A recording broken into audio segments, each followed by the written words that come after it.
Ya baik Bapak Ibu, untuk materi selanjutnya adalah kebutuhan dasar manusia. Nah, untuk kebutuhan dasar manusia ini sebenarnya masih berkelanjutan dengan apa yang disampaikan oleh Pak Janto sebelumnya. Nah, kebutuhan dasar manusia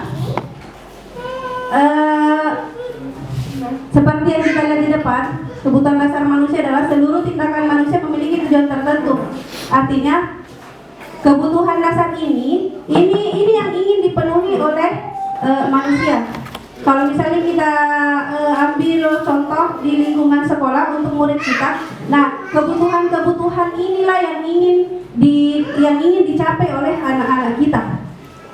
Jadi secara mendasar ada lima kebutuhannya, yaitu kebutuhan bertahan hidup, kemudian kasih sayang dan rasa terima, kebebasan, kesenangan dan penguasaan.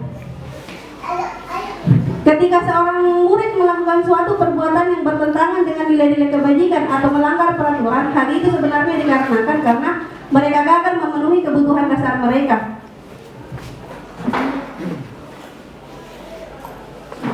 Nah, contoh, kalau misalnya anggaplah di dalam kelas ada salah satu anak-anak kita, misalnya ketika kita sedang mengajar, misalnya dalam proses pembelajaran, misalnya ketika semua temannya itu sudah memperhatikan, tapi ternyata ada satu siswa ini entah itu bolak-balik kiri kanan ataukah misalnya mengganggu temannya.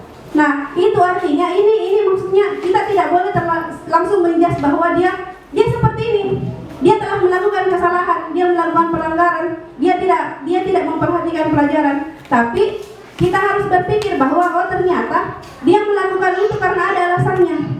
Alasannya apa? Nah, ini dia akan berkaitan dengan kebutuhan. Artinya ada kebutuhan dasar yang ingin dia yang tidak dia dapatkan. Kenapa dia mengganggu temannya misalnya dia ingin dia butuh rasa kesenangan. Misalnya dia senang-senang saja colek-colek temannya. Nah, ini tidak dijadikan dasar untuk menindaki anak tersebut. Nah, sama halnya kalau misalnya kita tidak bisa memungkiri ya, kalau di dalam kelas itu terkadang ada anak-anak kita yang suka perintah-perintah temannya. Ada kan biasa seperti itu? Dia seperti bos begitu. Di kelasnya dia selalu merintah, belikan Kak dulu ini misalnya, kasih Kak dulu uangmu misalnya ya, kerjakan Kak PR-ku. Nah, apa yang tidak dia dapatkan? Dia tidak dapatkan, dia butuh penguasaan. Nah, ini yang bisa kita jadikan acuan ketika kita ingin menindaki anak didik kita yang seperti itu. Nah, sebenarnya ini berkaitan dengan apa yang kita bahas di rapat evaluasi tadi sebenarnya. Jadi sangat penting itu kita memperhatikan apa sebenarnya yang dibutuhkan anak kita. Bukan hanya semata apa yang ingin kita, apa keinginan kita terhadap mereka. Begitu. Nah, kemudian untuk selanjutnya, nah ini 5 posisi kontrol ini. Kalau kita baca di depan ini, yang paling sering kita lakukan, coba kalau misalnya Bapak Ibu itu membaca masing-masing penjelasan 5 posisi kontrol ini, ada posisi penghukum, ada posisi pembuat merasa bersalah, ada posisi pemantau, posisi teman, dan posisi manajer.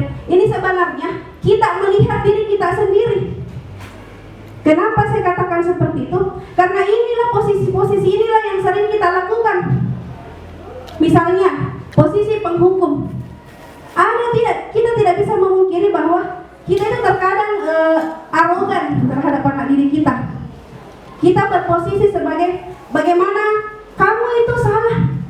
Artinya setiap kesalahan yang dilakukan oleh anak didik kita itu, kita selalu memberikan hukuman, punishment. Kita selalu memberikan konsekuensi tanpa melihat itu tadi yang kebutuhannya apa yang tidak terpenuhi. Nah, untuk posisi kontrol penghukum ini, biasanya itu yang dilakukan adalah hukuman fisik. Anggaplah misalnya anak kita terlambat datang ke sekolah, harusnya sudah sampai di sekolah itu jam 7 25 misalnya atau jam 7.30, ternyata dia datang jam 8, akhirnya diberikanlah hukuman fisik. Hukuman fisik misalnya, anak-anak lari keliling lapangan 5 kali sebelum masuk ke kelas. Itu kan kita di situ, kalau misalnya kita sebagai kita melakukan tindakan yang seperti itu, berarti posisi kontrol yang kita posisikan ke diri kita adalah sebagai penghukum. Dan itu pasti ada hasil yang berdampak ke anak didik kita yang diperlakukan seperti itu. Nah, hasilnya seperti apa? Kemungkinan besar murid itu akan marah dan dendam terhadap kita. Karena kenapa? Karena dia melakukan pelanggaran, langsung kita menjudge-nya bahwa kamu salah, kamu harus dihukum karena kamu tidak taat aturan. Artinya tidak mempertimbangkan apa sebenarnya kenapa dia seperti itu, tidak menanyakan alasannya dan tidak memperhatikan apa yang dia butuhkan. Dan saya pikir ini ada yang melakukan seperti ini. Nah, kemudian selanjutnya pemantau ini lain lagi ceritanya.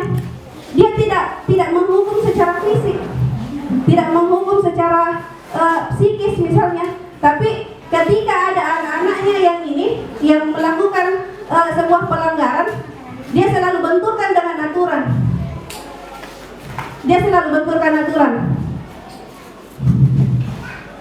Nah, kemudian di saat seperti itu, dia ini untuk posisi pemantau ini, dia selalu menggunakan posisi pemantau itu biasanya lengkap data-datanya. Anggaplah misalnya untuk naik kelas anak-anak harus mencapai kehadiran 80% misalnya. Itu akan lengkap dia pegang. Nah, ketika ada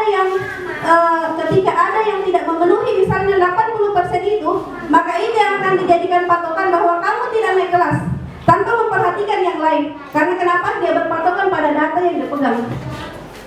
Dia berpatokan pada aturan yang ada. Kemudian memberikan konsekuensi terhadap anak tersebut. Nah, kemudian untuk pemantau ini bagaimana contoh penerapannya? Misalnya kalau ada anak didik kita yang seperti itu, biasanya pertanyaan-pertanyaan diberikan itu seperti peraturannya apa?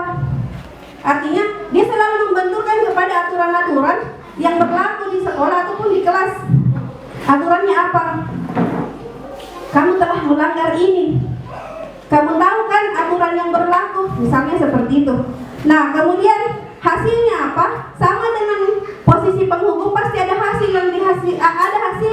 Hasilnya apa? Muridnya itu memahami bahwa konsekuensi yang harus dijalankan karena telah melanggar. Artinya dia itu anak itu selalu memperhatikan, kalau saya melanggar nanti saya akan dihukum seperti ini.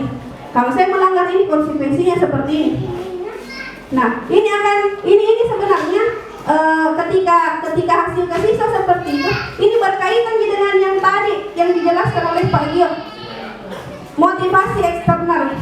Artinya anak-anak kita itu melakukan perubahan atau melakukan kedisiplinan karena motivasi eksternal, bukan karena memang keinginannya untuk berubah, bukan dari motivasi internalnya. Nah, kemudian pembuat merasa bersalah. Ini juga banyak sekali dilakukan. Pembuat merasa bersalah. Bagaimana itu pembuat merasa bersalah? Pembuat merasa bersalah itu biasanya itu disampaikan dengan nada yang memelas, dengan halus, dengan sedih. Nah, pada posisi ini biasanya itu guru menggunakan suasana yang hening. Kayak ceritanya diceramahi begitu. Anaknya diceramahi, ditempatkan pada posisi yang tersudutkan bahwa kamu memang salah. Tapi bukan nada yang keras begitu. Disampaikan dengan lemah lembut, dengan halus, tapi bersifat memojokkan. Itu pembuat merasa bersalah. Kemudian contoh ya. Kalau misalnya kita itu menyampaikan seperti ini, berarti kita berkemungkinan besar kita berada pada posisi pembuat rasa bersalah. Contoh, ibu sangat kecewa sekali dengan kamu, nak. Kenapa bisa seperti ini? Artinya itu dia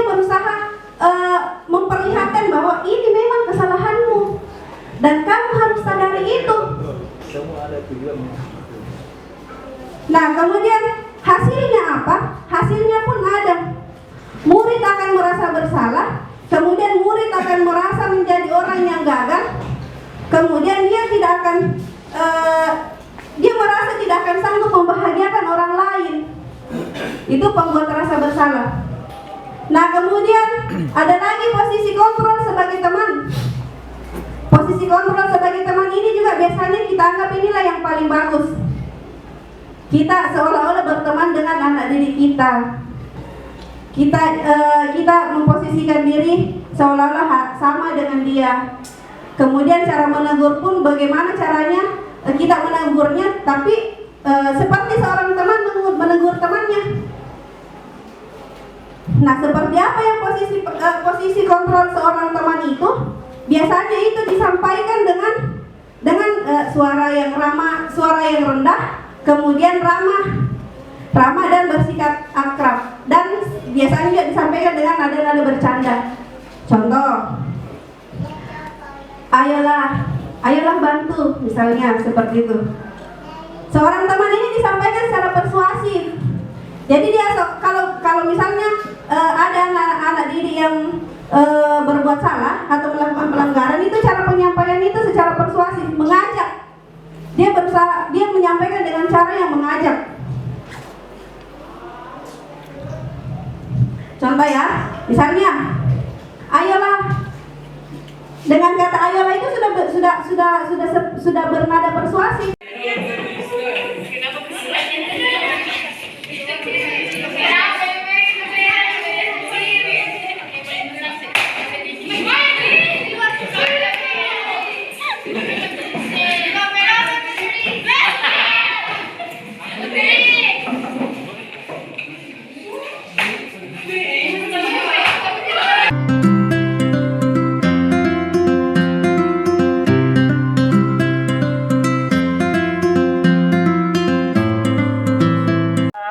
Rabbis samawati wal ardi wa ma bainahuma ar-Rahman wa ma bainahuma ar-Rahman la yamlikuna minhu khitaba yawma yaqumu ar-ruhu wal malaikatu